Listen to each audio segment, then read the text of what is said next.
सोने चांदी के दाम में आज भारी गिरावट दर्ज की गई है। India Boolean and jewellers association के अनुसार 10 ग्राम सोने की कीमत 3,034 रुपये घटकर 1,18,043 रुपये आ गई है। इससे पहले इसके दाम 1,21,077 रुपये प्रति 10 ग्राम थे। वहीं चांदी 3,135 रुपये गिरकर 1,41,896 प्रति किलोग्राम हो गई है। कल इसकी कीमत 1,45,031 रुपये प्रति किलोग्राम थी।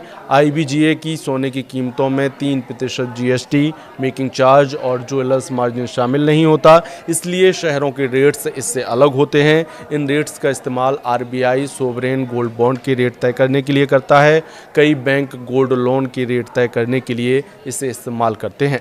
सोने की कीमत पिछले 8 दिनों में 11,541 रुपये घटकर आज 1,18,043 रुपये प्रति 10 ग्राम पर आ गई है। 19 अक्टूबर को इसकी कीमत 1,29,584 रुपये की अपने अब तक के सबसे ऊंचे स्तर पर पहुंच गई थी। वहीं चांदी 1,69,230 रुपये प्रति किलो से गिरकर 1,41,896 रुपये पर आ गई है। 27,334 रुपये सस्ती हुई है। अब सोना चांदी के दाम में गिरावट के कारण बताते हैं। दिवाली जैसे फेस्टिवल के बाद इंडिया में सोने चांदी की खरीदारी का सिलसिला थम गया। इससे सोना चांदी की डिमांड में काफ़ी कमी आई। सोना चांदी को सेफ हेवन माना जाता है, यानी मुश्किल वक्त में लोग इन्हें खरीदते हैं। ग्लोबल टेंशन के कम होने से इसमें गिरावट आई है। रैली के बाद निवेशक प्रॉफिट बुक कर रहे हैं।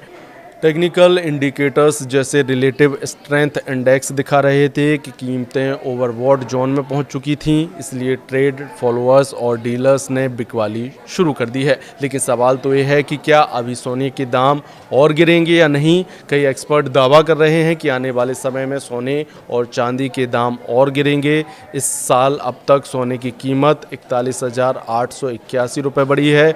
31 दिसंबर 2024 को 10 ग्राम 24 कैरेट सोना 76,162 रुपये का था, जो अब 1,18,043 रुपये हो गया है। चांदी का भाव भी इस दौरान 55,879 रुपये बढ़ गया। 31 दिसंबर 2024 को 1 किलो चांदी की कीमत 86,017 रुपये थी, जो अब 1,41,896 रुपये प्रति किलो हो गई है।